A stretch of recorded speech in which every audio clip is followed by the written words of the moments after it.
Bueno, muy buenos días, estimados participantes. Bienvenidos a este espacio Fortalecimiento Empresarial y Acceso a la Financiación, organizado por Parra Rodríguez Asociados y la CCI France Colombia.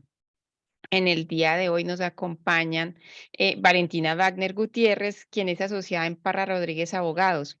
Ella es abogada colombiana con maestría en Derecho Comparado, Economía y Finanzas de la Universidad de Turín y maestría en Ciencias en Energía, Sociedad y Sostenibilidad de la Universidad de Edimburgo.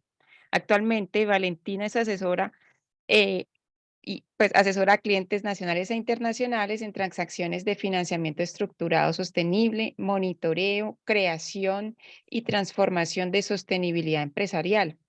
También trabaja con temas de protección ambiental y social y creación de políticas y cumplimiento de ESG.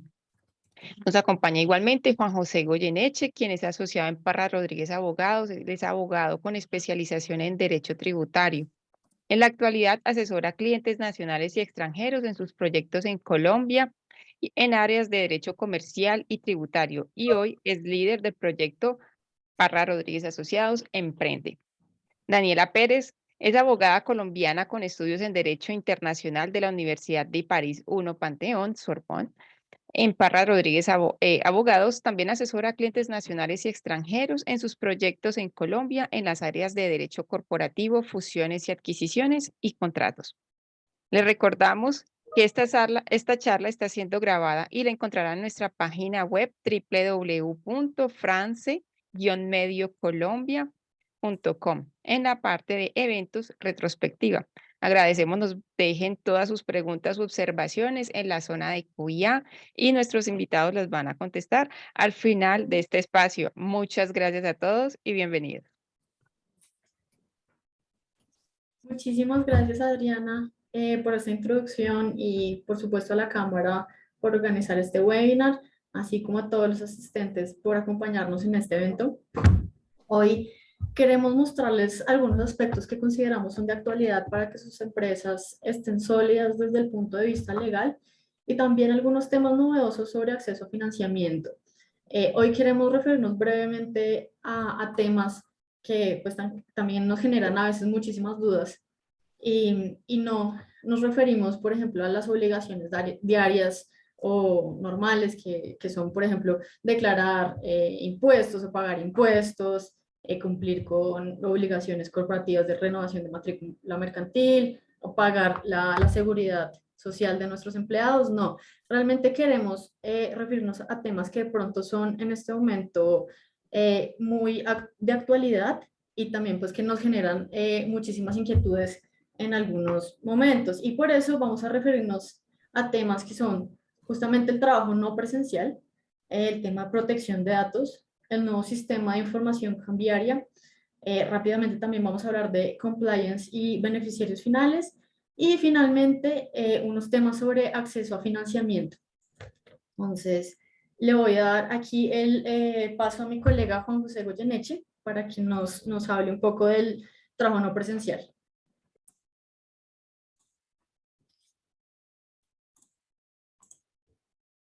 Muchas gracias, Dani, y muchas gracias a la Cámara por la invitación. Uno de los primeros temas que digamos, consideramos que es muy importante que todas las empresas conozcan muy bien y sobre todo que se ha desarrollado y que digamos, han surgido muchas preguntas a raíz de la pandemia y digamos, bajo estas nuevas modalidades de trabajo virtual o trabajo no presencial o remoto que le suelen llamar, es precisamente las modalidades de trabajo no presencial, ¿sí? Entendemos que hay varias modalidades y existen, digamos, similitudes y diferencias entre cada una. Entonces, nuestro objetivo un poco en este momento es explicarles de una forma muy sencilla en qué consiste cada una de estas modalidades de trabajo no presencial y cuáles son sus principales características para precisamente evitar que las empresas incurran en contingencias y precisamente cada vez estén más, tengan digamos, más fortaleza, ¿sí? Que es digamos, el objeto de esta charla. Entonces tenemos que principalmente son cuatro, ¿sí? La primera de ellas, digamos, una de las más antiguas, que fue regulada hace ya varios años, es el teletrabajo, ¿sí? Esta básicamente consiste en aquella actividad donde se utilizan, digamos, actividades remuneradas y se utilizan las tecnologías de la información y las comunicaciones, y en esencia no requiere presencia física en un sitio específico, ¿sí? Digamos que tiene tres modalidades, submodalidades, las llamamos, ¿sí? Una es los teletrabajadores autónomos, que son aquellos que utilizan su propio domicilio o un lugar escogido para desarrollar su actividad profesional, y son personas que trabajan siempre fuera de la empresa y solo acuden a la oficina en algunas ocasiones. También tenemos otras subcategorías, son los teletrabajadores móviles, ¿sí? Que son aquellos que no tienen un lugar establecido de trabajo y cuyas herramientas primordiales para desarrollar sus actividades profesionales son también las tecnologías de la información y la comunicación, ¿sí? En esencia, los dispositivos móviles, computadores, etc.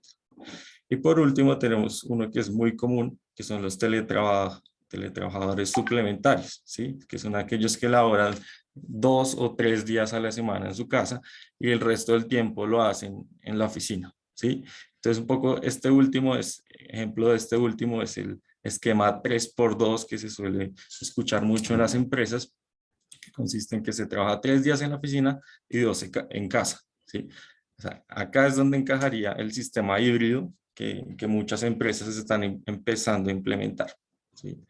Por otro lado, pues tenemos el trabajo en casa, ¿sí? Que no es un trabajo permanente.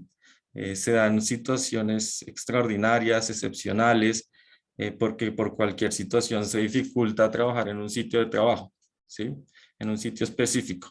Entonces se trabaja en casa mientras se supera la situación.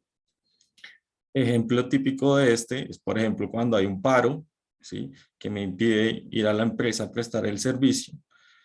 Entonces, esta es la modalidad que se debe utilizar. Digamos, este trabajo en casa, esta figura se utilizó mucho con la pandemia, ¿sí? Eh, Cuando se superó la pandemia,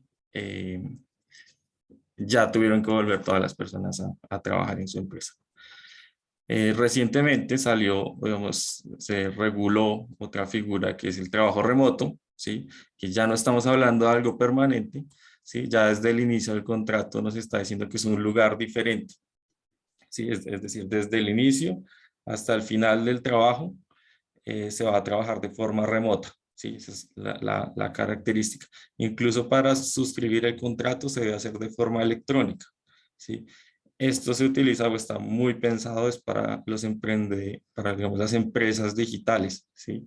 Que necesitan, digamos, este tipo de personal 100% remoto.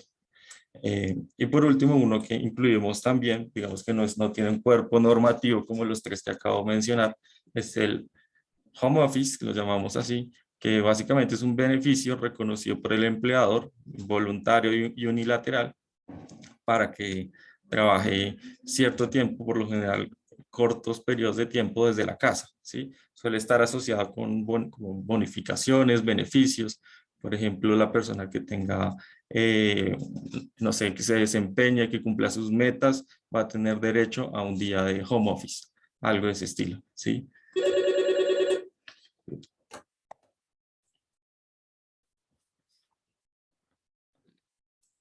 Ahora vamos a proceder a hablar de las características de cada uno, ¿sí? Nosotros hicimos un cuadrito para resumir un poco y hacer un poco más simple todas las normas que regulan cada figura. Respecto a la jornada, decimos que en el teletrabajo, digamos, hay cierto tipo de flexibilidad, ¿sí? En tiempo y modo de desempeño de labor. Respecto al trabajo remoto, el que es 100% presencial, decimos que estaría sujeto a la jornada laboral pactada, ¿sí? Sin que sobrepase la máxima jornada laboral legal, ¿sí? Acá se tienen que reconocer las horas extras. En trabajo en casa, como es una extensión, esa es su naturaleza, continúan desempeñando, digamos, las labores en la jornada que se haya pactado inicialmente, ¿sí? Y en el home office continúan también en la jornada que se haya pactado, que es el beneficio.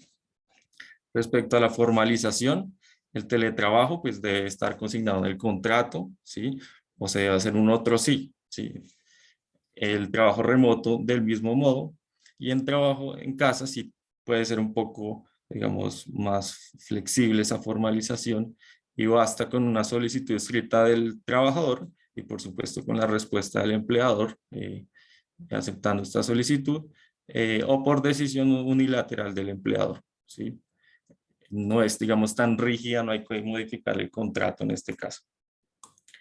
Y en el caso del home office, pues no se requiere, digamos, ninguna formalidad, cambiar el contrato o algo de este estilo. Respecto al reglamento interno de trabajo, tenemos que no es necesario modificarlo, ¿sí?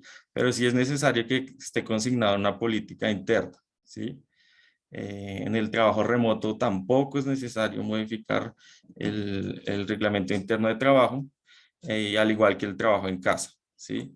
Digamos que en el trabajo en casa sí tiene que haber un procedimiento interno que lo regule, y en el home office tampoco tiene que estar en el reglamento interno de trabajo, pero sí debe haber una política o documento que regule el beneficio, ¿sí? Acá básicamente tiene que haber un documento donde esté consignado este beneficio, ¿sí? ¿Cómo opera la presencialidad, digamos, en estas modalidades? En el teletrabajo, pues dependiendo de la submodalidad que se adopte, aplicaría en el suplementario o en el autónomo, ¿sí? Y se hace un poco de forma ocasional, ¿sí? No es permanente como puede ocurrir, digamos, en un trabajo, en una modalidad presencial, ¿no?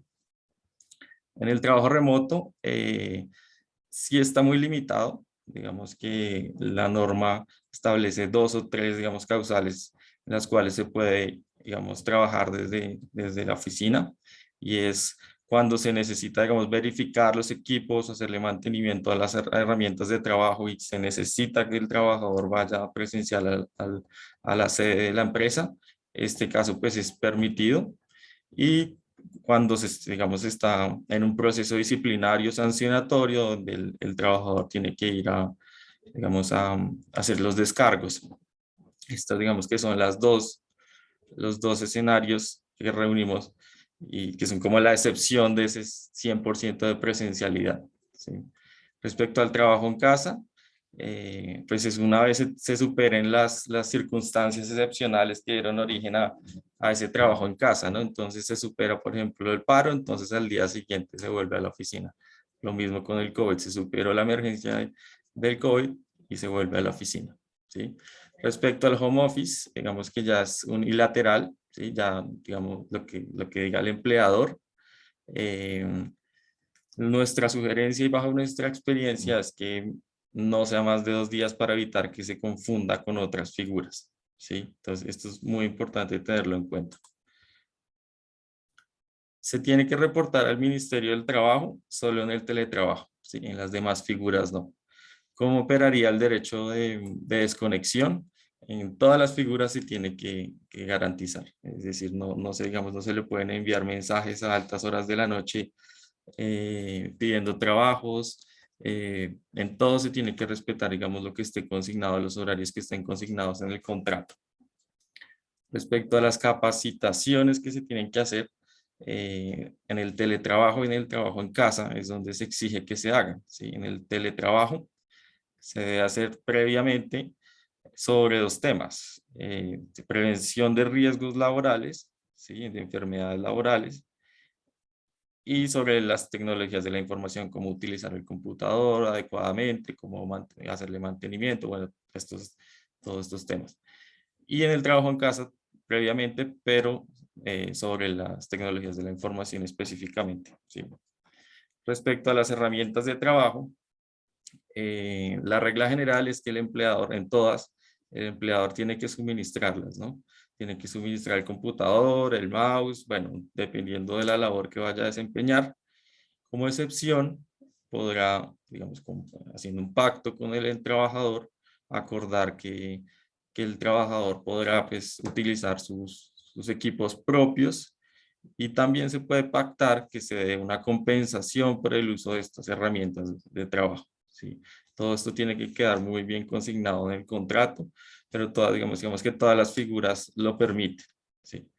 Y por último, la ARL, que es, digamos, una de las mayores dudas de la mayoría que pasa con los riesgos que ocasiona, los riesgos laborales que ocasionan trabajar de forma remota, de forma no presencial, ¿sí? Entonces, en el teletrabajo se debe informar a la ARL y se debe informar la modalidad, incluso hay unos formularios. En el trabajo remoto también se debe informar dónde se va a prestar el servicio. Y en el trabajo en casa, digamos, si bien no se debe informar o reportar formalmente, sí se le tiene que actualizar a la ARL los datos digamos, de la dirección donde va a estar prestando el servicio en ese momento. En el home office no se tiene que hacer, digamos, definitivamente, pero sí es sugerencia nuestra que la ARL sepa, ¿sí? Sepa de este beneficio en caso de que, digamos, de que se llegue a dar alguna novedad al respecto. Entonces, un poco lo que digamos, el objeto de esta primera parte era comentarles que existen todas estas figuras, que las entendieron de una forma muy sencilla, con sus características y sobre todo para evitar contingencias laborales de seguridad social a futuro, ¿sí? Un poco que cada empresa revise digamos, cuál es la modalidad que más se ajusta al contrato de trabajo que tienen con sus empleados para, digamos, encajarlo de forma adecuada y no tener, digamos, ningún riesgo. Entonces, los voy a dejar ahora con Daniela, que les va a hablar de protección de datos y unos temas muy relevantes al respecto. Muchísimas gracias, Juan. Sí, efectivamente, digamos, en tema de la de la no presencialidad, trabajo no presencial, muy importante la formalización y pues son varias figuras, en general casi todas han estado bien reguladas desde el último año, se han expedido bastante regulación al respecto, incluso pues se ha regulado un poquito esta figura de trabajo en casa que surgió de manera informal con la pandemia, pero ahora también un tema que es muy de actualidad y sobre todo por todo el uso de las tecnologías, por el uso de Internet, de e-commerce, de obviamente los correos electrónicos, pues en todas estas plataformas o medios estamos tratando en muchas ocasiones datos personales. Estamos moviendo datos personales que tienen pues una protección bien importante aquí en Colombia desde hace algunos años, pero que requieren sobre todo de la empresa que esté actualizado y que si salen nuevos medios, si digamos abrimos ya una página de internet o abrimos una red social en donde estamos pues tratando estos datos, tenemos que ajustar para que todas nuestras políticas, digamos los documentos formales que requiramos para esta protección de datos, efectivamente estén actualizados, que sí obtengamos sobre todo la autorización de datos. Pero bueno, aquí vamos a hablar sobre todo de algunos aspectos generales, sin tocar el tema de habeas financiero de pronto en particular, porque pues, tiene unas reglas a veces especiales. Entonces, pues nuestra primera recomendación, como ya lo mencioné, es sobre todo estar muy actualizados, pero antes de comenzar con esto, pues tenemos que saber quiénes son las empresas que están obligadas al cumplimiento de las reglas colombianas sobre datos personales. Y sobre esto quiero resaltar que es cualquier empresa nacional, pero también cualquier empresa extranjera, sin necesidad de tener una sociedad en el país o una sucursal en el país, siempre que se traten datos personales en el territorio colombiano de personas residentes o domiciliadas en Colombia. Y esto pues lo quiero sobre todo llevar a un caso que se dio y que lo revisó la autoridad, que en este caso es la Superintendencia de Industria y Comercio, y es un caso que revisó de Google LLC, o sea, la sociedad de Estados Unidos, resulta que en esta ocasión fue investigada, se revisó un caso e incluso la Superintendencia de Industria y Comercio dijo, usted, sociedad extranjera, Google LLC, está tratando datos de personas residentes en Colombia, domiciliadas en Colombia, dentro del territorio colombiano. ¿Y cómo lo está haciendo usted? A través del uso de cookies. Usted está recolectando a través de cookies datos personales de estas personas. Entonces, como usted está recolectando, usted está tratando datos en Colombia y en consecuencia tiene que aplicar las reglas de protección de datos que existen en Colombia. Y pues ahorita justo también este ejemplo nos sirve para definir un poco qué es tratamiento de datos. Y pues tratamiento de datos es cualquier operación sobre datos personales que puede ser recolección, almacenamiento, uso, circulación o supresión y por cualquier medio, como mencioné un poco en la introducción, en este mundo de la tecnología, pues están recolectando muchísimos datos, incluso como lo dijo la SIC, cuando tenemos cookies. Y yo creo que esto es lo que tienen todas las páginas web, así que muchísimas empresas están tratando datos en el territorio de Colombia. Y pues para cumplir estas reglas sobre protección de datos, ¿qué es lo que se tiene que hacer, digamos, de forma general? Uno es tener todos los procedimientos internos, tener claramente una política de tratamiento de datos, un aviso de privacidad que se le entrega a los titulares de datos cuando no es posible poner a disposición directamente la política de tratamiento.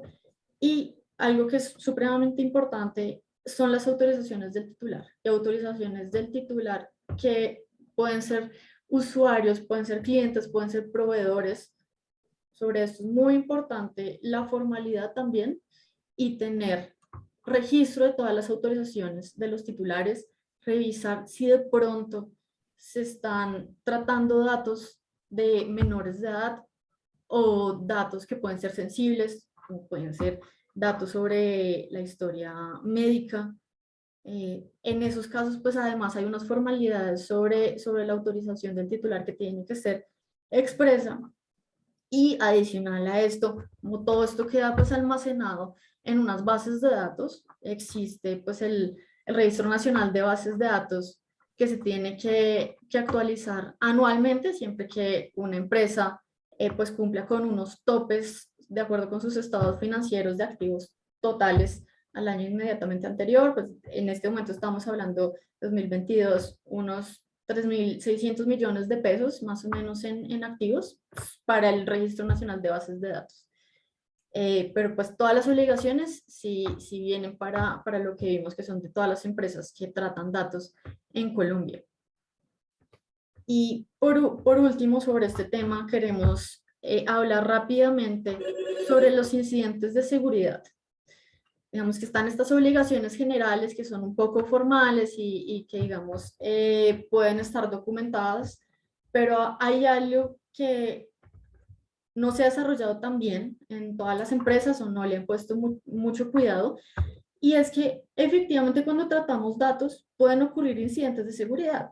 Si bien todas las empresas tienen que tener unas medidas que demuestren, digamos, y que permitan mantener la seguridad de sus datos, pues igual no estamos exentos de que ocurran algunos incidentes en donde efectivamente lo que pasa es que los datos personales de pronto ya pierdan la confidencialidad, la disponibilidad o la integridad.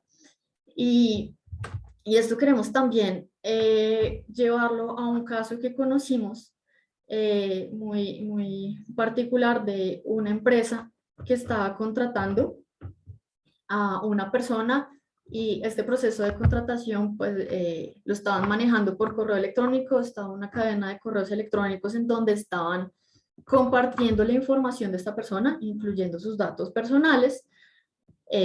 Digamos, pasaron varios correos, venía, y por un error que yo creo que nos ha pasado a muchísimas personas, incluyeron en esa cadena de correos a una persona que no debía estar. Entonces, incluyeron, por ejemplo, debían incluirme a mí, que yo soy Daniela Pérez, pero no incluyeron a Daniela Pérez, sino incluyeron a Daniela Martínez. Daniela Martínez no tenía por qué conocer esta información personal de este nuevo trabajador, pero la terminó conociendo. Y esta empresa resulta que, bueno, estaba un poco más complejo porque no tenía ni política de tratamiento de datos y claramente no tenía un procedimiento para saber qué hacer ante un incidente de seguridad, que además es algo que se debe reportar también ante la SIC, la Superintendencia de Industria y Comercio.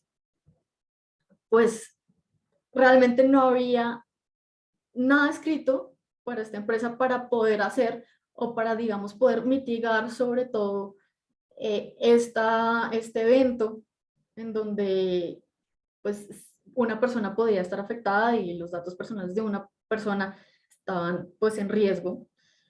Entonces, pues por eso, digamos, las recomendaciones, tengamos todo esto que es básico, que es básico, que es tener la política, mantenerlo muy actualizado, pero adicionalmente tengamos también un procedimiento en caso de incidentes de seguridad y sobre todo en este tema, lo que debemos hacer y que sí es obligación es que la empresa tiene que demostrar una debida diligencia sobre este manejo de incidentes de seguridad. En este caso no habían herramientas para llevar un procedimiento, para de pronto llegar ante esta persona que conoció esos datos, que era además trabajador, y de pronto decirle, bueno, usted conoció información que no debía y además la está compartiendo, entonces también esto puede ser un tema laboral, y entonces ahí lo vinculamos con el reglamento interno de trabajo. No hay ninguna herramienta, digamos, para poder mitigar este evento, digamos. Se hizo de alguna forma, se manejó, pero no había nada y sobre todo es mejor en estos casos prevenir y saber que debemos tener todo para demostrar una debida diligencia y evitar sobre todo que ocurran afectaciones a personas y a datos personales que son bien importantes, pues que no solamente es la dirección, el, el correo electrónico, el nombre, sino pues su identificación, a veces también pueden haber datos bancarios, datos médicos importantes. Entonces, para cerrar, digamos, este tema, lo mencionamos sobre todo porque efectivamente es algo que es del día a día y que debemos cumplirlo, pero si además lo cumplimos, pues digamos que estamos en orden, pero también nos evitamos multas y requerimientos de la Superintendencia de Industria y Comercio y multas que pueden ascender hasta 200.000 salarios, pues que es una suma bien grande, claro que pues las multas normalmente son menores, este es el tope, pero puede llegar a este tope. Entonces evitémonos este tipo de problemas y hagámoslo en prevención más que después de respuesta, como nos pasó pues en este caso. Ahora vamos a pasar rápidamente a algo que también lleva un año, más o menos creo que ahorita en septiembre se cumple un año desde que el Banco de la República implementó un nuevo sistema de información cambiaria que, digamos, hablemos que es una plataforma, básicamente, en donde se registran en este momento todas las operaciones de inversiones internacionales en divisa, digamos, todos los datos de esas operaciones. Entonces, por ejemplo, recordemos que una inversión internacional pues es una persona, sea natural o jurídica, una persona extranjera que tiene acciones en una sociedad en Colombia. Aquí estamos ante una inversión. Y estos datos van a estar registrados tanto en la empresa aquí colombiana receptora, como pues también del inversionista extranjero. Y esto va a estar en el sistema, en el nuevo sistema de información cambiaria. Y esto también un poco es para prevenir, porque ante este sistema se pueden hacer también operaciones justamente con estas inversiones, que es todo el tema de sustitución o cancelación de esas inversiones. Por ejemplo, si se liquida una sociedad, pues tenemos que liquidar la inversión extranjera y eso se tiene que hacer además en un término. Entonces, es mejor tener toda esta información ya actualizada en este momento. bien importante, existen los actores que realmente es el receptor o el inversionista, pero esto se tiene que vincular con un usuario, y el usuario es una persona que sí es natural, y esa persona natural es la que está vinculada con estos otros actores y puede ser, sea apoderado o sea también representante legal, pero eso todo lo tenemos que actualizar en esta plataforma, digámoslo así, y evitar, por ejemplo, que cuando ya necesitemos hacer una operación, de pronto las cosas no estén en regla, porque hemos pues también conocido casos que tenemos que hacer la cancelación dentro de los 6 meses siguientes a la liquidación y por alguna razón hay 2 actores, pero resulta que es el mismo actor, solamente que tiene 2 RUTs y en el Banco de la República, entonces también está creado como 2 actores, pero fue por un error de nombre. Uno tiene una área adicional y el otro no tiene esa área. Un error de nombre y que después impide, digamos, hacer las operaciones rápidamente. Este nuevo sistema de información cambiaria, además viene por fases. Ahorita, pues, como les mencioné, viene todas las operaciones de inversiones internacionales sin divisas. En 2023 ya también se van a hacer por este nuevo sistema todas las operaciones requeridas a los titulares de cuentas de compensación. Y después también van a venir toda la información cambiaria de sectores particulares, que son petróleos, concesionarios, etcétera. Listo, esto para cerrar este tema y nos vamos también a otro tema bien importante y que es un poco de todos los días ahora, que es el tema de compliance, y lo vamos a mencionar sobre todo en 2 aspectos. Primero, el tema de toda la prevención de riesgos de corrupción y soborno transnacional a través de los programas de transparencia y ética empresarial. Esto pues aplica, sobre todo aquí en Colombia, unas reglas especiales que también llevan aproximadamente un año, digamos, esta modificación, dependiendo de unos topes, y aplica pues con estos topes a las empresas que tengan negocios o transacciones internacionales de cierto monto o contratos con entidades estatales, pues porque estamos justamente mirando el tema de corrupción y soborno, y pues hay unos sectores particulares que tienen unos topes especiales, como el sector farmacéutico, infraestructura y construcción, entre otros. Y aquí sobre todo queremos poner otra vez ante ustedes todo el tema de la debida diligencia que debe tener la empresa. La sugerencia es que si tienen un programa para mitigar estos riesgos, pues se tienen que identificar primero, pero después también tenemos que mirar cómo los vamos a mitigar y cómo vamos a actuar ante un eventual evento en el que nos veamos cuestionados por un tema de corrupción o por un tema de posible soborno, y a prevenirlo y no después ya estar efectivamente ante un evento de este estilo. Y en segundo lugar, también en el tema de compliance, más que a aplicar, digamos, las reglas que son muy particulares y que yo creo que todos conocemos, es el tema del lavado de activos, financiación del terrorismo y financiación de la proliferación de armas de destrucción masiva, toda esta prevención, y es todo el tema que conocemos como conocimiento de clientes o know your client. Yo creo que todos los días hemos escuchado un poco de esto, todos los días el banco nos pide diligenciamiento de formatos, y es por este tema, pero nosotros también a nuestros clientes los tenemos que conocer. Y esto es un tema también de debida diligencia de la empresa, que está obligada a conocer a su contraparte y a saber que efectivamente esta contraparte con la que yo estoy haciendo negocios, pues no está ni financiando el terrorismo, ni lavando activos, entre otros. Y aquí todo también tiene que ser también muy claro, porque tampoco puede ser al extremo de cualquier proveedor. Entonces le vamos a pedir un Know Your Client. Porque, por ejemplo, armamos un desayuno que lo podemos armar la próxima vez, y en este desayuno que organizamos nosotros, pues damos efectivamente algo de comida para 20 personas, compramos algo de comida, pues a este proveedor, que es algo de un monto pequeño, pues no le vamos a hacer todo el Know Your Client, además que es ocasional, pero tenemos que tenerlo establecido y definido.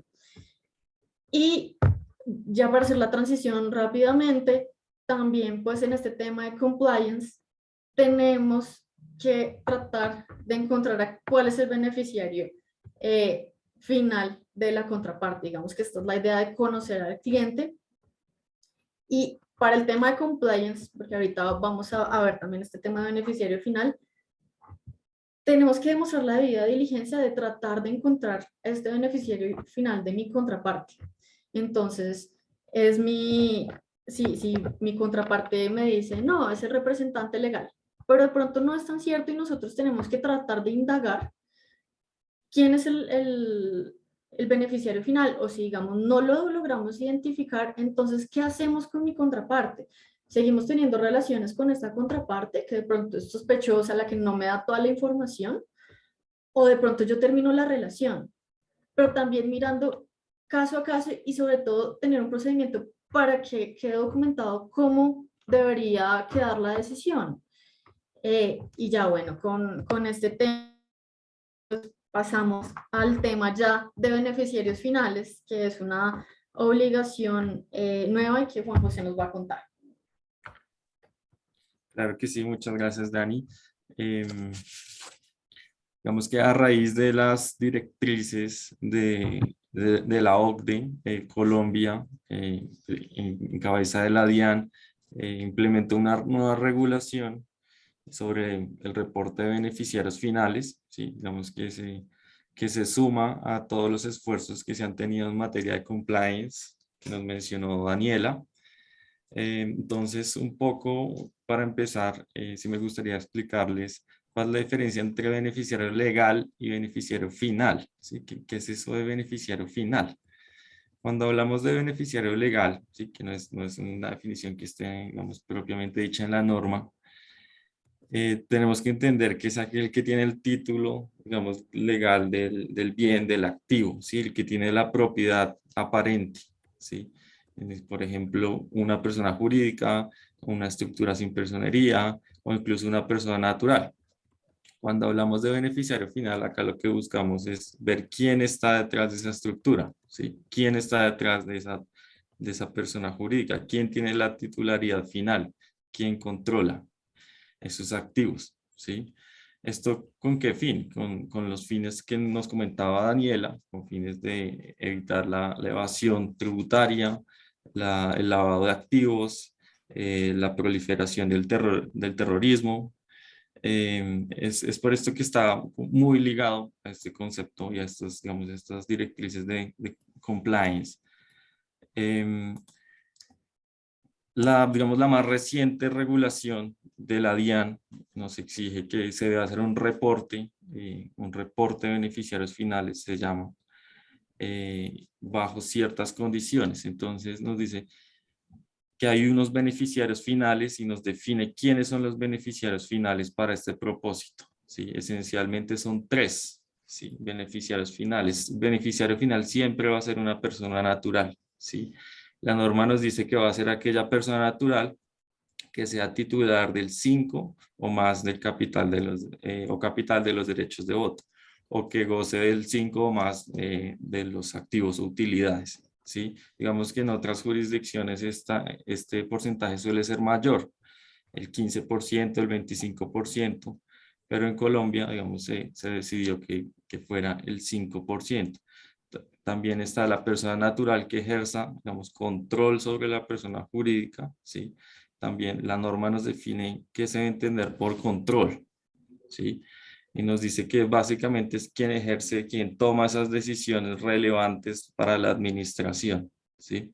Eso es lo que la norma nos dice de qué se debe entender por control.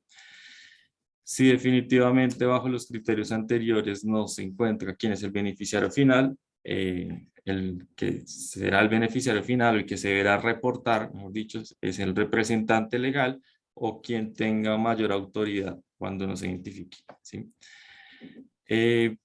Otro aspecto muy relevante son los obligados a reportar. ¿Quiénes son los obligados a reportar? ¿Sí? Básicamente son cuatro, ¿sí? Son las sociedades o entidades nacionales, ¿sí? Sea con ánimo o sin ánimo de lucro. Esto incluye las entidades sin ánimo de lucro, fundaciones, corporaciones, asociaciones, En materia de sociedades, pues todos los tipos societarios, sociedades anónimas, SAS, todas las entidades de carácter nacional. También tenemos los establecimientos permanentes, ¿sí? Uno de los más comunes son las sucursales de sociedades extranjeras. Ellos también están obligados a reportar a sus beneficiarios finales. También las estructuras sin personalidad jurídica colombianas, es decir, las creadas, administradas o que se rijan por las normas colombianas, ¿sí? Vemos que las del extranjero no. Así quedó pues por el momento en la norma. Y por último, las personas jurídicas, cuando toda su inversión en Colombia no esté en los anteriores, digamos, puntos que mencionamos. ¿Cuál es la lógica de esto? Pues que cuando esté, por ejemplo, una persona jurídica tenga su inversión en una sociedad nacional, pues la sociedad nacional es la que va a entrar a reportar los beneficiarios finales de esa persona jurídica extranjera, ¿sí? Un poco la lógica de este último es quien no tenga quien le reporte en Colombia, ¿sí? ¿Cuáles son las principales obligaciones? Esencialmente son dos, ¿sí? Hacer un reporte inicial de estos beneficiarios finales. Este reporte se debe hacer, como está ahora la norma, se debe hacer a más tardar el 31 de diciembre de este año, ¿sí? Si la empresa ya está constituida o la sociedad ya está constituida. Sin embargo, hay un proyecto de resolución de la DIAN que planea ampliar este plazo hasta julio 31 del próximo año, ¿sí? Si la sociedad, digamos, se crea, digamos, después de esta fecha, deberá hacerlo dentro de los 2 meses siguientes a su creación, ¿sí? Ya después de hacer este reporte inicial, la otra obligación que es muy relevante es actualizar la información de esos beneficiarios finales, si hubo cambios, si se eliminó algún beneficiario o hay uno nuevo, y esto se debe hacer cada 4 meses, cada 3 meses, perdón, se va a hacer en enero, en abril, en julio y en octubre se debe verificar esto, ¿sí? De cada año. Digamos que es una carga adicional que tienen las empresas, pero digamos es muy importante tenerlo en cuenta. Otro punto muy importante que señala la norma es qué pasa cuando no es posible encontrar, porque por ejemplo hay compañías que tienen estructuras donde es muy difícil encontrar el beneficiario final. Entonces nos dice y nos trae un concepto que es el de debida diligencia, ¿sí? El deber de debida diligencia que deben tener estos sujetos, y se debe hacer todo lo posible, se deben llevar a cabo todos los actos necesarios para la identificación de esos beneficiarios finales, ¿sí? Incluida el conocimiento de la cadena de propiedad y el control, digamos un poco es hasta donde más pueda hacer la persona que está obligada a reportar esos beneficiarios finales. Por supuesto, eso tiene que quedar soportado, ¿sí? Tiene que quedar soportado, tiene que quedar en procedimientos internos, tiene que quedar, por ejemplo, en correos que se solicitó a casa matriz, tiene que quedar muy bien documentado en caso de que la DIAN, digamos, cuestione por qué no me reportó los beneficiarios finales. Si, por ejemplo, otra jurisdicción me compartió la información y me dijo que son estos, ¿por qué me reportó el representante legal? ¿Sí? Y no los titulares indirectos de la estructura. Entonces es un poco hacer muy bien la tarea con este concepto de debida diligencia. Es muy importante que lo tengan en cuenta. Ahora les quiero traer unos casos ya un poco más prácticos, ya pasamos a la teoría, ¿sí? El primero de estos es el de la izquierda, que es el típico caso de titularidad directa, ¿sí? Donde pues en una sociedad hay una persona natural que tiene el 96% de titularidad y otro de 4%. Acá pues el beneficiario final evidentemente es el que tiene el 96% de la titularidad, ¿sí? Otro caso que también es muy común, sobre todo el que utilizan las compañías extranjeras para incorporarse en Colombia, es el uso de sucursales de sociedades extranjeras. En este caso, pues, ¿quién tendría que ser el el beneficiario final de esta estructura cuando la sucursal tiene una matriz y a su vez su matriz tiene unos titulares. Este sería el caso de la titularidad indirecta, ¿sí? Entonces se tendría que revisar quién tiene ese 5% de titularidad al final de la cadena indirecta en el exterior. Otro caso también, digamos, muy importante es el del representante legal. ¿Qué pasa cuando ninguno de los titulares cumple con el requisito de tener mínimo el 5% de la titularidad? Pues tenemos que entrar a reportar al representante legal, ¿sí? Atendiendo a los criterios que habíamos hablado de debida diligencia. Muy importante esto. Otro caso, pues, es el de control, ¿sí? Que nos decía también similar. ¿Qué pasa cuando, digamos, si no tenemos, por ejemplo, alguien que sea titular de ese 5%, ¿quién estaría, digamos, ahí obligado a ser reportado? Entonces, aquel persona que tenga, digamos, control, ¿sí? Que tome la decisión, tome decisiones relevantes en la administración de la compañía, en este caso de la sociedad, ¿sí? La sociedad que se encuentra en Colombia y que está obligada a reportar. Ahora pasemos a unos casos un poco más complejos, más enredados. Y es, ¿qué pasa cuando no tengo nadie que cumpla el requisito del 5% de titularidad, pero tengo, por ejemplo, una junta directiva y un representante legal? ¿Sí? ¿Qué debo hacer ahí?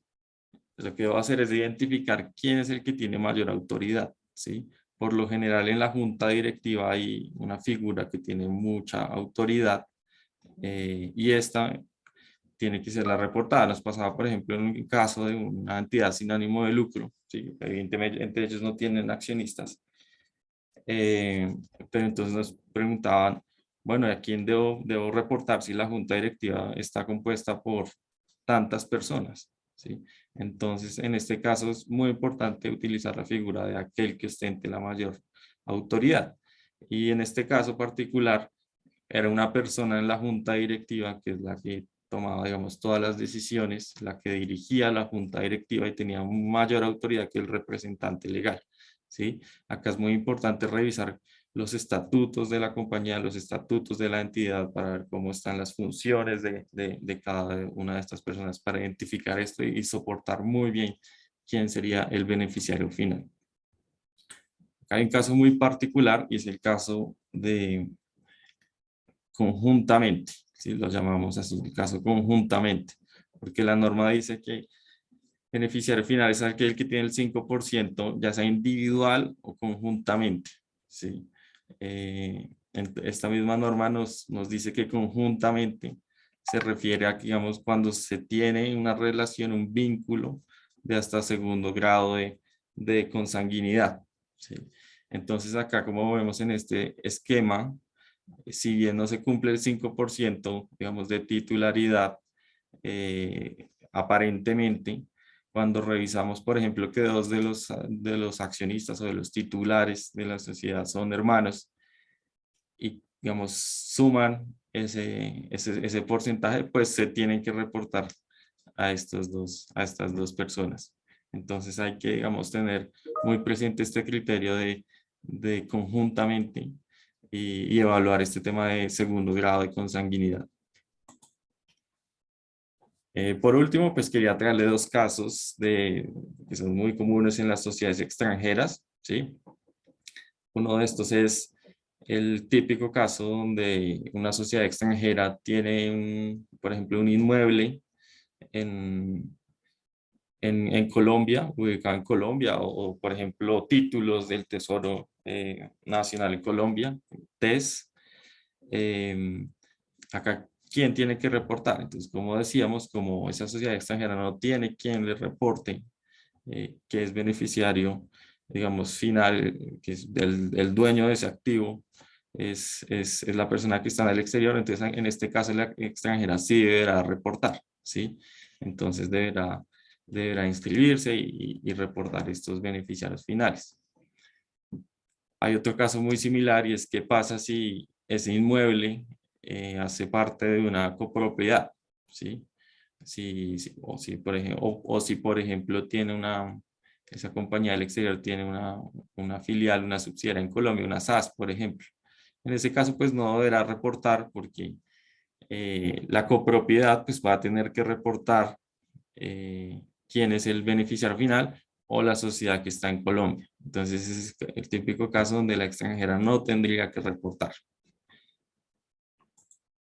Un poco, todo esto es para precisamente mencionarles la importancia de tener en cuenta todos estos plazos, estas obligaciones adicionales que están teniendo las empresas y contribuir un poco a eso, al objeto de esta charla, que es traerles, digamos, unos tips, traerles temas de actualidad en donde podamos, digamos, fortalecer la actividad empresarial. Entonces les voy a dejar con Valentina Wagner, les va a hablar de, ahora sí, un poco la segunda parte de nuestra charla, que es cómo financiar tu negocio. Perdón, de pronto, vale, respondemos rápido a la pregunta de Martina de hace un momento sobre el tema del registro de la inversión extranjera. Sí, ella nos pregunta si también se maneja cuando estamos ante la figura de representación, digamos, si estamos solamente, entiendo que es una representación comercial, aquí no existe una sucursal ni una sociedad realmente extranjera, sino simplemente un tema de representación, sobre todo para de pronto explorar el mercado, de pronto promoción de la sociedad extranjera. En ese caso no estamos ante una inversión directa, como si es tener ya acciones en una sociedad o también pues tener una sucursal acá. Y eso como otros ejemplos en los que también pueden haber inversiones. Perfecto, vale, sigue. Gracias, Dani, gracias a todos.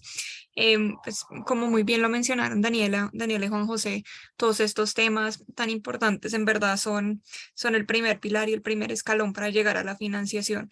En caso de no cumplir de no cumplir las obligaciones legales, la posibilidad de financiar un negocio, de acceder a financiación, cualquier tipo que sea, va a ser casi que imposible.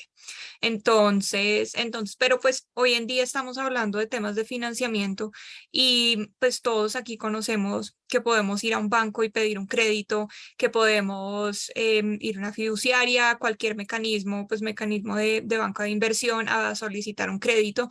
Sin embargo, en este momento las tasas de interés están tan altas a nivel, no solo a nivel Colombia, sino a nivel mundial, que nos toca diversificar la manera de financiarnos y pues por eso el tema que les vamos a tocar hoy en día es un tema muy especial y viene todo atado con todo el tema de la innovación del mercado financiero, y estas son las famosas fintech.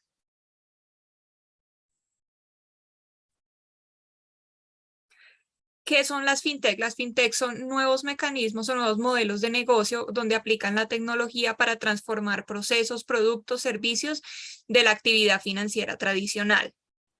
En este momento pues es un tema muy nuevo y se han empezado a dividir diferentes pasarelas y diferentes industrias de la fintech a la cual las empresas en este momento tienen acceso.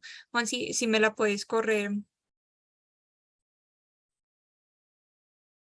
Entonces, pues aquí les vamos a tocar por encima los temas pues más que se están moviendo más en este momento.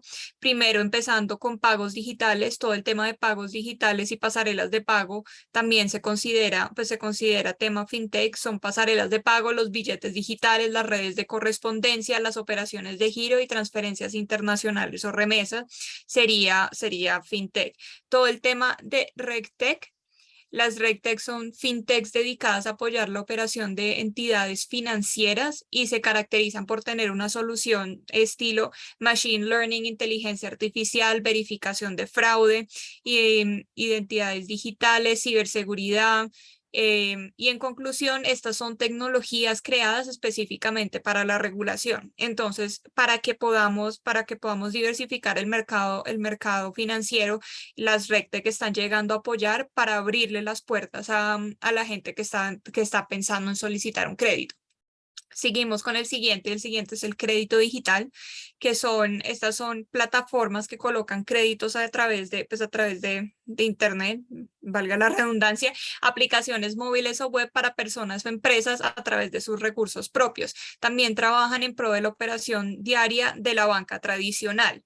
Los créditos digitales en este momento, hay veces que tienen unas tasas de mejor calificación, un poco más bajas que un crédito tradicional. También para financiar, hay aplicaciones de finanzas personales y gestión patrimonial, que se refiere a todas las aplicaciones que ayudan a administrar los gastos, el presupuesto y los activos de los usuarios, que esto también es muy importante porque ayuda a la empresa a tener idea de cómo salir adelante y qué tiene y cuánto necesita. Una de las más importantes en este momento en Colombia es lo que es el PropTech y el crowdfunding. Entonces, cuando hablamos de PropTech es Property Tech, que significa que son mecanismos de financiamiento de propiedad. Entonces, con la misma aplicación se van creando créditos, y la aplicación en últimas es la idea de un banco, pero en una aplicación y específico para solo propiedades. Y el tema de crowdfunding es el tema más importante en Colombia en este momento y el que más impacto ha tenido. Y pues en últimas, en este momento el crowdfunding está regulado en Colombia por decreto, y el decreto definió el crowdfunding como aquella actividad de financiación desarrollada a través de la emisión de valores y a partir de una infraestructura electrónica en la cual se ponen en contacto un número plural de aportantes con receptores que solicitan la financiación. Se debe tener en cuenta que para desarrollar esta actividad de crowdfunding, los siguientes elementos principales siempre tienen que estar presentes. Entonces, digamos, solo puede ser desarrollada por una entidad constituida en Colombia y tiene que ser autorizada por la Superintendencia Financiera. Los receptores deben tener calidad de residentes colombianos y deben solicitar financiación a nombre propio. La financiación debe estar destinada a un proyecto o productos de inversión, y se entiende por un producto productivo aquel que es desarrollado por ciertas personas y o empresas con el fin de obtener una rentabilidad. Es decir, que el crowdfunding no es tan abierto como uno lo ha escuchado.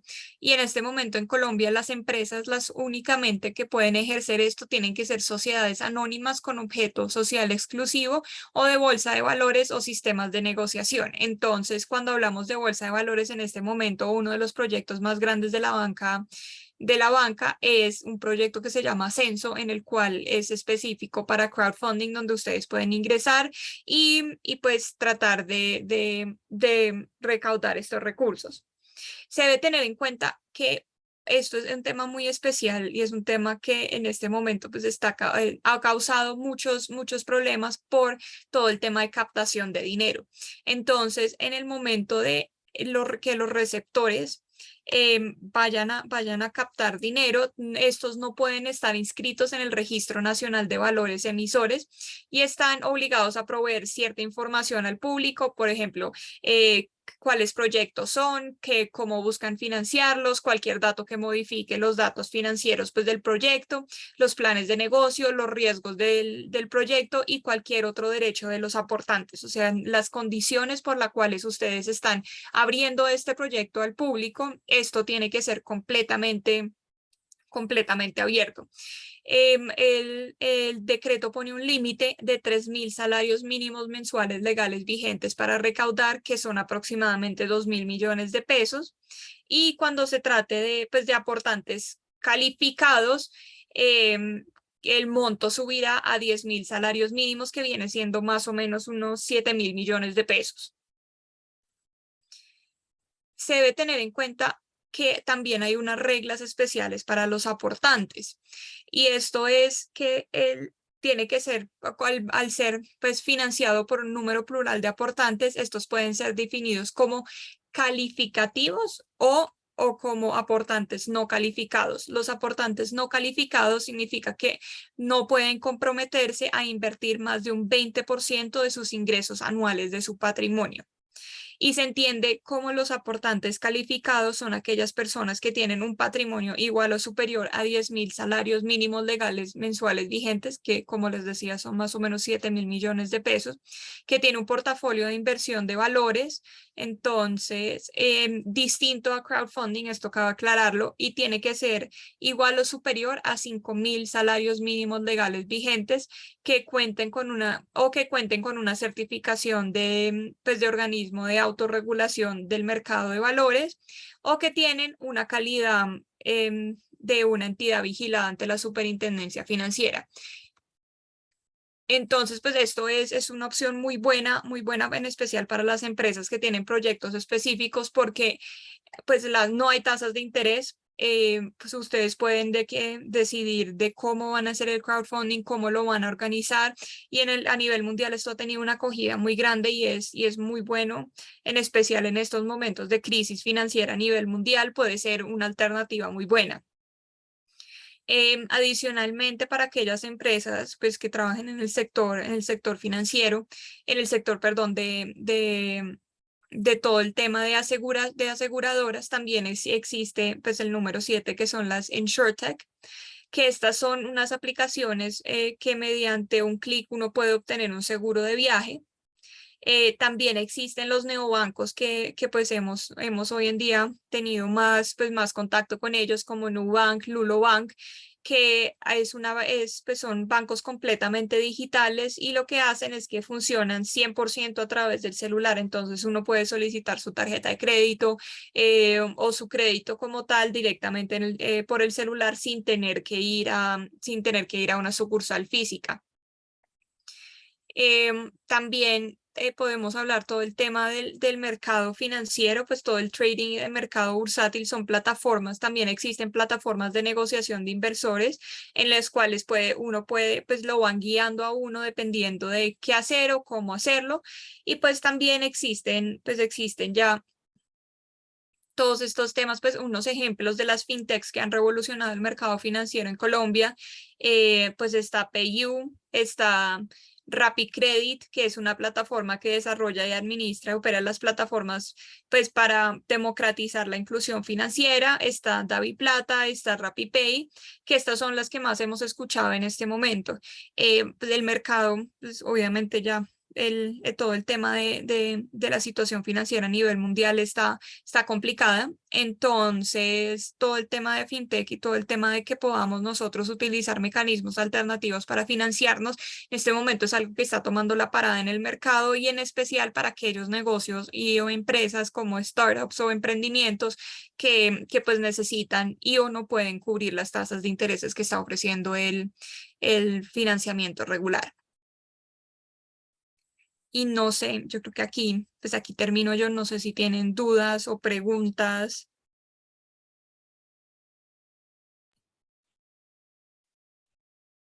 Muchas gracias a todo el equipo. Pues tenemos aún a la señora Martina Uitz, que tiene su manita levantada. Pues tengo entendido que ya le aclaramos la pregunta, ¿cierto? Que tenía.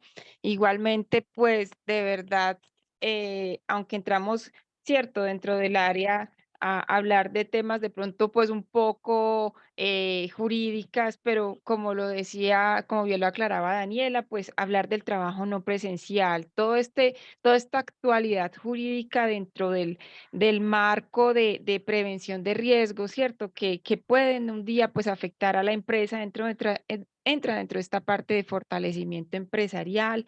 Entonces esperamos que pues todo este tema de trabajo no presencial, toda esta actualidad de protección de datos, del nuevo sistema cambiar, igualmente la compliance y beneficiarios finales, alternativas de financiamiento, pues como algo muy de actualidad con las fintech, pues esperamos que haya sido de su agrado. No veo más preguntas y respuestas, entonces, pues de pronto, si ustedes tienen alguna otra inquietud, sepan, pues como este espacio está siendo grabado y lo podrán encontrar en nuestra página www.france-mediocolombia.com. Igualmente, pues estamos a disposición, pues todo el equipo para contestarles, inclusive ulteriormente después de esta presentación.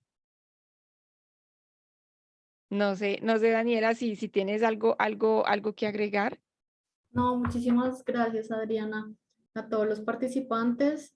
Estamos supremamente disponibles para cualquier pregunta que de pronto después se les ocurra, temas en los que podamos ahondar. Claro, también muchísimas gracias a ti digamos, a este espacio, que nos pasamos un poquito, pero muchísimas gracias. Por supuesto que sí.